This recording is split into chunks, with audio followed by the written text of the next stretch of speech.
A Soviet Snack. I'm Jason Horton. I'm Rebecca Lieb. And this is Ghost Town.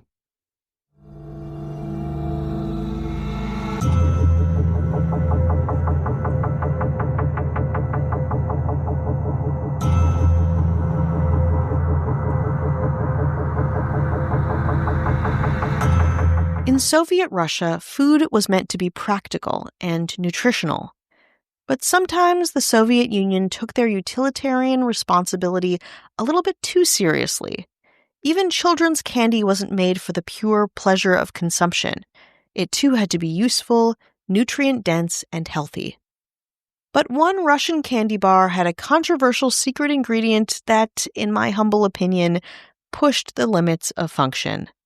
The candy was made with blood, and not only was it enjoyed by thousands, it's still bought and sold today. Introducing Hematogen, Russia's candy bar made with blood. Bon appetit.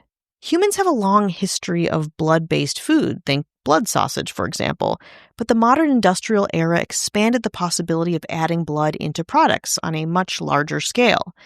Enter Hematogen.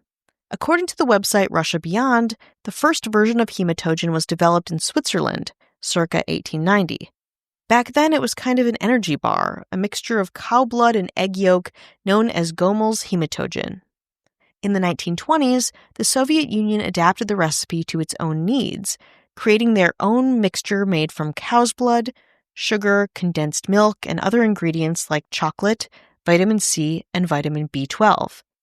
Russia used the product as a ration for soldiers, but over time, the bar's decadent, chocolatey sweetness became a favorite of children.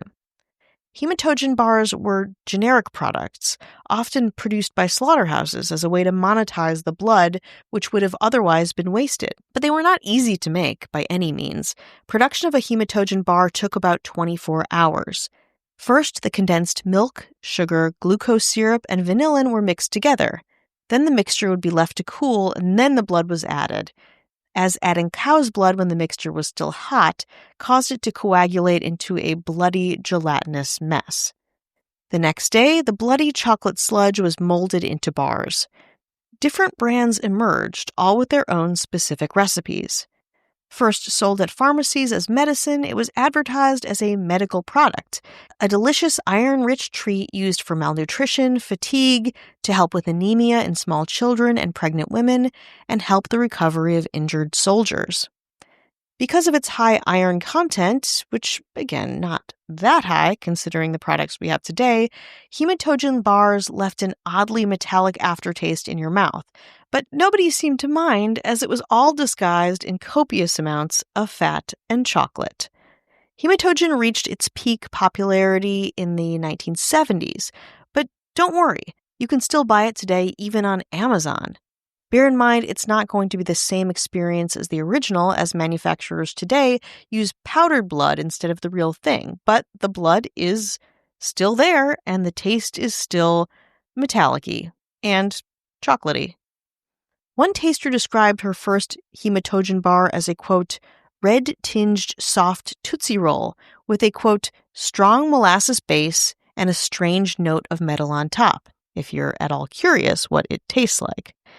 To me, it still doesn't sound very appetizing, but the product is still being made and sold every day, even today. I mean, after all, who am I to disagree with thousands of healthy, non-anemic Russian children, mothers, and soldiers who just want a little metallic-y sweet snack every once in a while? Nobody, that's who.